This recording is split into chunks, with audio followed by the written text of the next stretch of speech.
પ્રભુ મને જંબુ કુમારે કીધું, આ તરફ પ્રસ્થાન કરતો હતો ત્યારે, આવતો હતો ત્યારે, કે વિલંબ કરતો નહીં. એટલે હું તમને આ જંબુ કુમારનું વાક્ય યાદ કરાવું કે મને જંબુ કુમારે કીધું છે વિલંબ કરજો નહીં, જલ્દીમાં જલ્દી ક્ષમા માગી અને ખમત ખામણા કરી પરવાનગી લઈ અને તમે મારી પાસે આવી જજો. તો હવે મારે અહીંયા રોકાવું નથી. બાહ્ય જગતનું મને જરા માત્ર પણ આકર્ષણ નથી. આ બધી ભ્રમણાઓ, એ બધો મોહ મારો હવે દૂર થઈ ગયો છે. ખરેખર જંબુકુમારની મારા પર મહેરબાની થઈ અને મને સત્ય વાત સમજાઈ. તો હવે મને રજા આપો, એટલે પાપનું પ્રાયશ્ચિત કરવા માટે ચારિત્ર ધર્મ સ્વીકારું. તો ભાઈ કહે છે પ્રભવને કે પ્રભવ, તું આવ્યો છે તો થોડા દિવસ અહીંયા રોકા. થોડા દિવસ તું રહીશ તો અમને બધાને સારું રહેશે. પ્રભવ કહે છે નહીં, મારે પલ્લીમાં જવું છે. 500 ચોરોને એટલે કે મારા સાગરીતોને સમજાવવા છે. એમના જે વડીલો હોય, કોઈ અપંગ હોય, કોઈ બાળક હોય, એમની પણ વ્યવસ્થા મારે કરવી છે. એટલે તમે પ્રેમથી મને રજા આપો એટલે અહીંથી હું નીકળું. બાપુજી કહે છે પ્રભુને કે પ્રભુ, આ પ્રભવની સાથે એના માણસો આવ્યા છે.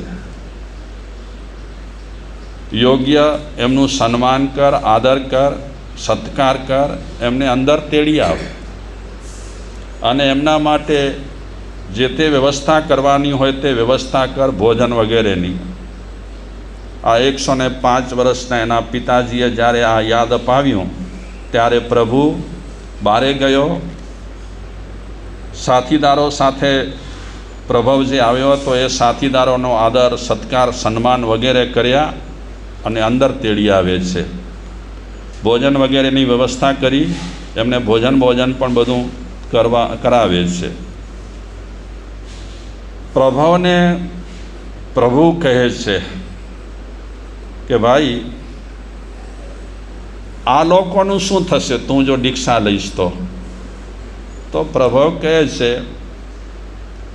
કે હું જંબુકુમારને ત્યાં ચોરી કરવા માટે ગયો હતો અને ચર્ચાઓ થઈ. એ પછી મારા સાથેના જેટલા સાથીદારો હતા એમણે તો દીક્ષા માટે ફાઇનલ કરી નાખ્યું છે. બાકીના પલ્લીમાં છે એમને સમજાવવા માટે હું જઈશ. અને મારી સાથે જે છે સાથીદારો, એમણે પણ દીક્ષા લેવા માટે ફાઇનલ કર્યું છે. તો પ્રભુ કહે છે પ્રભુ, હું એમને પૂછું કે તમે દીક્ષા લેશો તો શું કરશો? ને પ્રભુ કે પૂછી શકો છો, બિંદાસ પૂછો. તો એ સાથીદારોને પૂછે છે કે પ્રભુ તો દીક્ષા લેવાનો છે, તમે પણ દીક્ષા લેશો? કે હા. નાયક જે માર્ગે જાય અને નાયક જે કરે એ અમે કરીશું. આ લોકો છે ને સરળ બહુ હોય. આ લોકો, અમે આદિવાસીમાં ફર્યા છીએ 2-4 વર્ષ. બહુ લોકો ભદ્રિક, સરળ, એટલા સરળ આપણને લાગે કે ધર્મ એમનામાં જલ્દી આવી જાય હો. એટલા સરળ, એટલા ભદ્રિક, કોઈ મેલ પાપ નહીં, કોઈ કાવા ડાવા નહીં. 4 વર્ષ એમની સાથે રહ્યા અમે.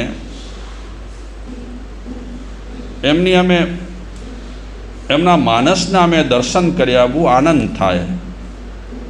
ત્યાં એક ગુરુ મહારાજ હતા, એ કાળધર્મ પામ્યા ત્યારે અમે ત્યાં હાજર હતા. આદિવાસી લોકો બાળકની જેમ રડ્યા હતા, મોટા મોટા અવાજો કરીને. અમે વિચાર્યું કે જૈનના સાધુ કાળધર્મ પામ્યા છે અને આદિવાસી લોકો હિબકા ભરીને રડે છે. ગુરુ મહારાજ પોતે કહેતા હતા કે આદિવાસી લોકોમાં સરળતા બહુ જ સરળતા, મેલ પાપ જેવું કાંઈ જ નહીં. અને ખરેખર આવા સરળ જે લોકો રહેલા હોય એમનામાં ધર્મ બહુ જ આવી જાય. મને ખબર છે અમે ત્યાં હતા ત્યારે પ્રાર્થના વગેરે થતા, તો આમ આપણી જૈન બહેનો વ્યવસ્થા કરતી પ્રાર્થનામાં પ્રભાવના આપવાની.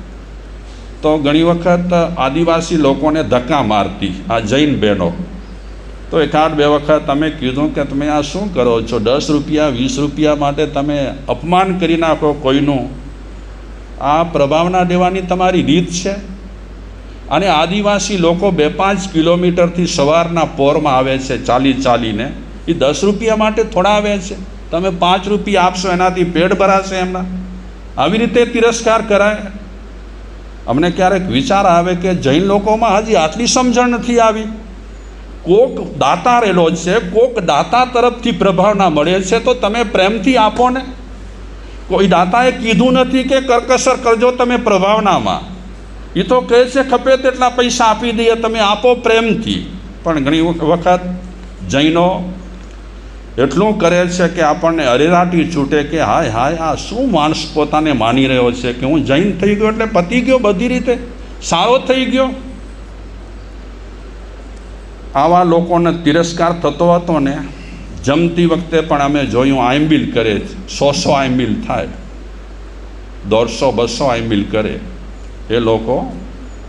અને એ લોકોને આઈમ્બિલ દરમિયાન ત્યાં જ રહેવાનું હોય, જે આશ્રમ હતું એમનું, સંસ્થા હતી, ત્યાં જ બધી વ્યવસ્થા કરી દેતા. અને એ લોકોને આ એસી છે કે નહીં ને પંખા છે કે નહીં, પથારી બરાબર છે કે નહીં, એવા નાટક એ લોકોમાં ન હોય. એવા નાટક બધા આપણામાં હોય. હા, રૂમ બરાબર આય કે ન ને, પાણીની વ્યવસ્થા આય કે ન ને, એટલી કચપચ આપણામાં વધી ગઈ છે. કોઈ વ્યવસ્થા કરી દેતો હોય તો પણ એ વ્યવસ્થામાંથી આપણે શું કાઢીએ? હા, ચોચા કાઢીએ. એ લોકોને એવું કાંઈ નહીં. આદિવાસી લોકો આઈમ્બિલ કરે તો એમના માટે 2-3 ચીજો હોય. આ 2-3 ચીજોમાં એ પતાવી લે. અને તે પણ કલાક, 1.5 કલાક, 2 કલાક આઈમ્બિલ કરવા ન બેસે. બસ જે રીતે ખાતા હોય તે રીતે ખાય, સમયસર ઉઠી જાય. બાકી આખો દિવસ એમને ગુરુ મહારાજ સામે રહેવાનું હોય. આ 150-200 જણા હરેક ક્રિયામાં હાજર રહે. એમ નહીં કે અડધા કલાક પછી આવીશું ને પછી આવીશું ને નહીં આવીએ ને ઠીક નથી, નહીં. સમયસર આવે, બધી ક્રિયામાં હાજર. ગુરુ મહારાજ કહેતા કે ખરેખર આ લોકો ખાટી જશે અને આપણા વાણિયા છે ને અભિમાનમાં તણાઈ જશે. અમે સારા થઈ ગયા, બસ આવા વિચારોમાં જ તણાઈ જશે. એ આદિવાસીમાં લોકોની વૃત્તિ બહુ સરસ. આ પ્રભાવના કહેવાથી જ્યારે પ્રભુ પૂછી રહ્યો છે ને ત્યારે પણ નિખાલસ જવાબ આપે છે કે અમારા નાયક જે કરશે તે અમે કરીશું. અને આ ચોરોમાં આ એક નિયમ રહેલો હોય, સાગરી તો નાયક પ્રમાણે ચાલે. નાયકનો ઓર્ડર હોય તો કરે, નાયકની મનાઈ હોય તો અટકી જાય, ગમે કે ન ગમે. પ્રભુ કહે છે આ બધું પૂછ્યા પછી કે પ્રભુ આ લોકો તો બહુ જબરદસ્ત છે હો. કેટલી નિખાલસતાથી આપણે કહીએ છીએ એના ઉત્તર આપે છે. એમ ઢાંક પીછોડા કે ચચચપ કાંઈ નહીં, એકદમ નિખાલસતાથી જવાબ. તો પ્રભુ કહે છે હવે તું રજા આપ મને, એટલે હું નીકળું અહીંથી. પ્રભુ કહે છે કે એક દિવસ, એક રાત્રિ રોકાણ તું મારે ત્યાં કર. આવતીકાલે આપણે બધા સાથે પલ્લી તરફ જાવશું. રોકાઈ ગયો પ્રભુ. એક દિવસ રહ્યો, ભાઈ સાથે ખૂબ વાતચીત કરી. બીજા દિવસે સવારના પોરમાં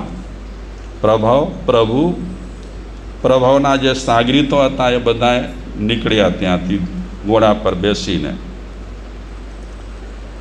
રસ્તામાં પ્રભુ વિચારે છે કે ક્યાં મારો મોટો ભાઈ પહેલાં હતો અને આજે મારો મોટો ભાઈ કેવો થઈ ગયો છે, કેટલું પરિવર્તન એનામાં આવી ગયું છે, કેટલી સરસ મજાની બધી વાતો કરે છે, ધર્મ વિશે આટલા ટાઈમમાં આટલું જાણી ગયો. એટલે ભાઈને યાદ કરતો કરતો પ્રભુએ પોતાના ઘોડાને પાછળ રાખ્યો અને ખૂબ રડે છે ભાઈ માટે. પ્રભવની નજર પાછળ ગઈ તો પ્રભુ રડી રહ્યો છે. એટલે પ્રભુને કહે છે કે ભાઈ તું આ રીતે રડે અને આસક્તિ રાખે ને ઠીક નહીં. સંસારની પરિસ્થિતિ તું વિચાર, સંસારમાં કોઈ કોઈનો નથી. શું કામ તું આસક્તિ રાખે છે?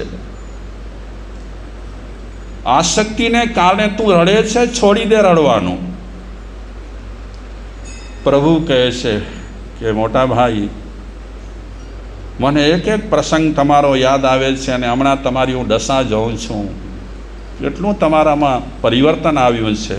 આમ વાતોચીતો કરતાં કરતાં પલ્લી પાસે આવી ગયા. સાગરીતોને ખબર પડી કે પ્રભવ આવે છે, સરદાર અમારો. એટલે બધા સાગરીતો, પલ્લીના લોકો બારે આવ્યા અને ભાવભર્યું સરદારનું સ્વાગત કર્યું. સૌએ પ્રણામ કર્યા પ્રભવને. હકીકતમાં સારા માણસોમાં એકતા હોવી જોઈએ, નહીં શાંતિલાલભાઈ? પણ આજે કેવામાં એકતા છે? હા, કેવા લોકો એક થઈ ગયા છે? જેને એક થવા જેવું છે એ આજે ખેર વિખેર છે, અને જે એક થાય તો અનર્થ કરે એ લોકો આજે એક થઈને બેઠા છે. હા, મજબૂત થાય ને, પણ આજે નથી સમજતા લોકો. આપણે બધા નથી સમજતા. ખેર વિખેર, સૌ પોતપોતાનું ખેંચે છે અને રાજી થાય છે. સ્વાગત થયું, સૌ સાગરીતોએ પ્રણામ કર્યા. એટલે પ્રભવ પરિચય આપે છે કે આ મારો નાનો ભાઈ પ્રભુ છે, અને આજે તમને મળવા માટે ખાસ આવ્યો છે, અને અમારી વાતચીત થઈ છે તે પ્રમાણે હવે તમારી ઘણી બધી જવાબદારી મારો નાનો ભાઈ ઉપાડશે. આજની રાત્રિ એમણે પસાર કરી. બીજા દિવસે સવારના પોરમાં એક વિશાળ મેદાનમાં આ 500 લોકો ભેગા થયા અને પ્રભવે ઉદ્બોધન કર્યું કે આ અહીંયા આવવાનો મારો અત્યારે છેલ્લો અને પહેલો પ્રસંગ છે. હવે ફરીને મારાથી અહીંયા અવાય કે ન અવાય. અને A to Z વાત કરી કે અમે ચોરી કરવા માટે ગયા હતા રાજગઢી નગરીમાં, જંબુકુમારની હવેલીમાં. ત્યાં જે કાંઈ બીના બની હતી, જે તે વાર્તાલાપ થયા હતા, એ બધા પોતાના સાગરીતોને કહ્યા. અને બધી વાતો કર્યા પછી પ્રભવ કહે છે કે શાયદ જંબુકુમાર પરિવાર સાથે દીક્ષા લઈ લીધી હશે, અને હું પણ હવે દીક્ષા માટે તમારી રજા લઉં છું. આટલા ટાઈમમાં તમારી સાથે કાંઈ પણ બોલાચાલી થઈ હોય, આક્રોશમાં હું બોલી ગયો હોઉં તો મિચ્છામિ દુક્કડમ. આ ચોરોની પણ ક્ષમા માગે છે. બધા ચોરો રડી પડ્યા. પ્રભુ જોઈ રહ્યો છે કે જુઓ તો આ લોકોમાં એકતા કેટલી છે, અને સરદાર પર સમર્પિત કેટલા રહેલા છે. સરદાર એક હાકલ કરે છે અને કાંઈ પણ બોલે છે તો તરત જ માની લે છે. પ્રભુ વિચારે છે જબરદસ્ત છે આ લોકોમાં પ્રેમ, ભાવના, સમર્પણ. આ બધી વાતો દીક્ષા ભિક્ષા વગેરેની થઈ. 8 કન્યાઓ દીક્ષા કઈ રીતે લીધી, એના મા બાપે કેવી રીતે દીક્ષા લીધી, બધી વાતો આ ચોરોને સંભળાવી છે. અને આ બધી વાતો સાંભળ્યા પછી જંબુકુમાર વિશે ઘણી બધી વાતો કર્યા પછી પ્રભવ કહે છે કે મારે પણ એ જ માર્ગે જવું છે. હવે હું જલ્દી તમારી બધાની રજા લઈ કરી અને અહીંથી નીકળીશ.